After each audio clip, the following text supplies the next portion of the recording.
I came this morning because I've been tracking the situation with the infectious diseases which we may be confronted with. Flu all along, H1N1, Ebola over the last couple of years or so in Africa, but most recently MERS.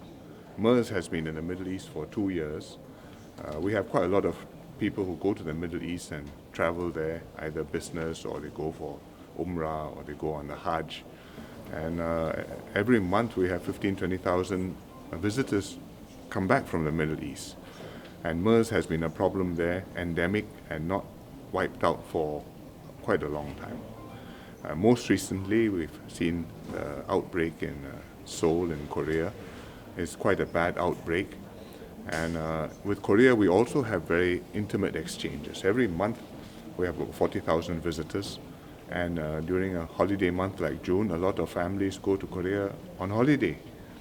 So I wanted to be quite sure that we were ready to deal with a case in Singapore if it comes. We must assume that it can come and it will come because we are so interconnected, because our neighbors have had cases. Malaysia has had a case, Philippines has had 2 cases. The European countries, many of them have had cases, America too. So for us, it's a matter of time. And when it happens, I wanted to be quite sure that our medical facilities, our medical staff, the hospitals, the whole team are ready, they know how to deal with it, they don't fumble. And we can contain it and then put a stop to the disease in Singapore as quickly as we can. But it's not just the medical team which has to know what to do, it's also the public, it's also the population, to know what to do if you have traveled and you come back and you feel unwell, you have flu symptoms, take it seriously, come to the hospital, get checked up. And if it does happen and you read it in the newspapers, not to get into a panic, but to know that we are prepared and what can be done and what role you ought to play. It's like what we went through when we had SARS back in 2003. I think it's what the Koreans are going through now.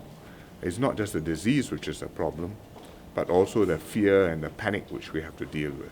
The Koreans have got 2,700 schools closed, and they have a big problem because from a medical point of view, there's not a good reason to close the schools, but the parents are all worried.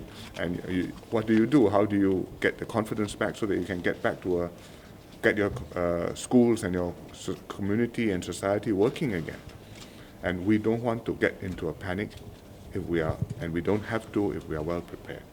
So I came to see that the medical side are well prepared, which I think they are. They gave me a good briefing and they showed me the facilities they have set up and their plans activated and how they will respond, the gear, the route, the drills. And not just this hospital, but other hospitals too. Like if you have a pregnant woman and she has symptoms, what do you do? And you have to have a protocol to bring her here. But that's only half of it. The other half is to make sure that Singaporeans know this is a problem which can affect us. We read about it in the newspapers every day. I read about it in the newspapers every day. But the impression I would get if I were reading the newspapers that this is still over there, not over here.